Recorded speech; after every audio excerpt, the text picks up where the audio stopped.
1 मे महाराष्ट्र दिनाच्या कोरड्या दिवसाच्या पार्श्वभूमीवर माननीय डॉक्टर श्री राजेश देशमुख साहेब, आयुक्त राज्य उत्पादन शुल्क महाराष्ट्र राज्य मुंबई,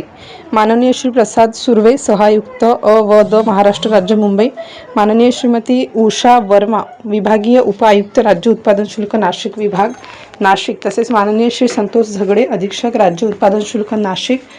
व सु तांबारे उपअधीक्षक राज्य उत्पादन शुल्क नाशिक यांच्या मार्गदर्शनाखाली निरीक्षक राज्य उत्पादन शुल्क ब विभाग नाशिक या पथकाने 1 मे महाराष्ट्र दिनाच्या कोरड्या दिवसाच्या निमित्ताने बनावट देशी विदेशी मद्याची विक्री होणार असल्याची बातमी मिळाल्याने दिनांक 1/5/2026 रोजी कुलस्वामी चायनीज कॉर्नरमध्ये लक्झरी बस स्टँडच्या बाजूला मुंबई नाका नाशिक या ठिकाणी महाराष्ट्र दारूबंदी कायदा अंतर्गत छापा टाकला असता प्रथमदर्शनी बनावट विदेशी व देशी मद्याचे विविध ब्रँड्सचे एकूण 19 बॉक्स मध्ये जप्त करण्यात आले. असा एकूण रुपये 1,54,665 किमतीचा अवैध बनावट विदेशी मद्याचा साठा जप्त केला व आरोपीत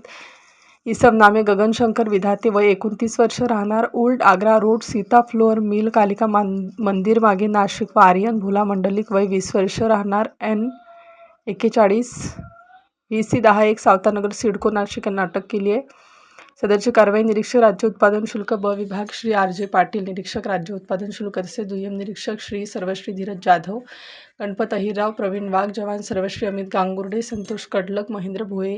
राकेश पगारे, दुर्गादास बावस्कर तसेच दुय्यम निरीक्षक भरारी पथक क्रमांक 1 श्री संजय सावंत व त्यांचा स्टाफ यांनी यशस्वीरित्या पार पाडले. गुन्ह्याचा पुढील तपास दुय्यम निरीक्षक श्री धीरज जाधव हे करीत आहेत. तरी जनतेस आवाहन करण्यात येते की अवैध मद्य विक्री वाहतूक व संदर्भात कोणताही तक्रार असल्यास या विभागाचे टोल फ्री क्रमांक 180023 39 99 व व्हॉट्सॲप क्रमांक 8422 00 11 33 तसेच दूरध्वनी क्रमांक 0253 25 81 033